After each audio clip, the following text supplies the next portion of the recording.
Hey, hey, hey, it's AAA Wednesday, which is my weekly Ask Alyssa Anything session where I'm responding to your questions about the publishing industry and writing a better book. It's a way for me to speak more directly to concerns among the community, things that I might not necessarily cover in my videos on my own, so I really appreciate everyone who is leaving me questions. Before we dive into the questions we have on deck today, let me get two small pieces of housekeeping out of the way. Number one, if you could go ahead and hit that thumbs up button, it really does help out my channel with the YouTube algorithm in ways I don't understand. And two, if you haven't yet joined this amazing community of thousands of authors, what are you waiting for? Hit that subscribe button and I promise you won't regret it. In addition to these weekly Q&A sessions, I also post weekly deep dives into the publishing industry and give tactical writing tips to help you make your book stronger. So without further ado, let's dive into the first question. When you publish with a vanity press and your book doesn't do so well, does that make it harder for other publishers/literary agents to accept your other books? When you have previously published, whether you self-published or you published with a hybrid publisher, even a vanity press or a traditional publisher, and you are seeking a literary agent for your next book, they are going to consider your publishing history when they are looking at you as a potential client. Remember that when you're entering into a relationship with a literary agent, it is a business partnership.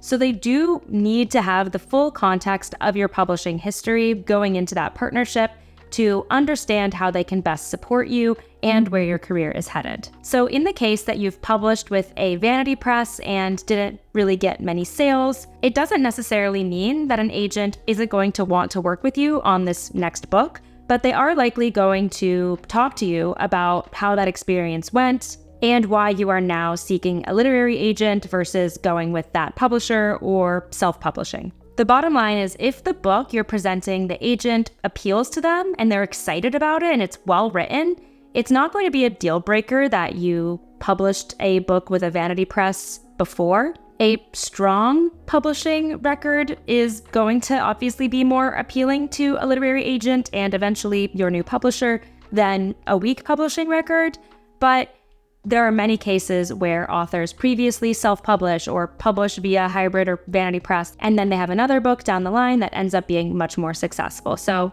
your career is not doomed by any means. Before we get into the next question today, I wanted to let you know about a free resource I created specifically for my YouTube community. It's called my Story Self-Assessment Worksheet, and you can grab it via the link in the description below. It's a worksheet that will help you see your story from a new perspective and point out the areas that are strong as well as what could be improved on the next draft. And downloading that is going to sign you up for my exclusive newsletter where I interview publishing industry experts and successfully published authors, and they're giving some amazing tips and insights that I don't want you to miss out on. If you want to go straight to the newsletter, the link is also in the description. Here's the next question. I'm a teenage author and I'm about to start sending out queries for my debut chapter book. Do you think I should mention my age in the queries?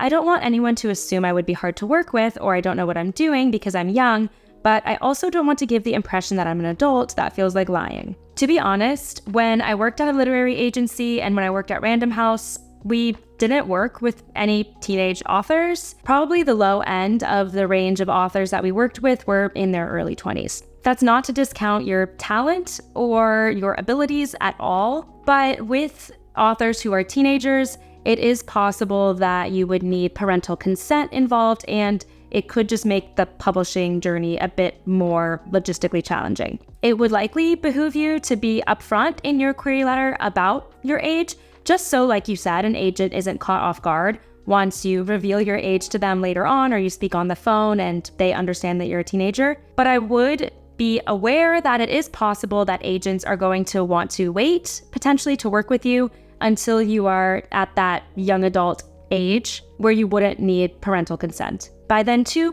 potentially you've developed into an even stronger writer. That's not to say at all that there's no chance of you getting published at this age. I just want you to be aware that it might be more challenging. Here's another question. I'm about to start my querying process and I wonder, is it a bad idea to query an agent that represents a popular author in my genre? There's no reason why you shouldn't query a literary agent who represents a popular book in your genre. In fact, I think it's a great idea for you to do research on other successfully published books in your genre and look at the agents of those books.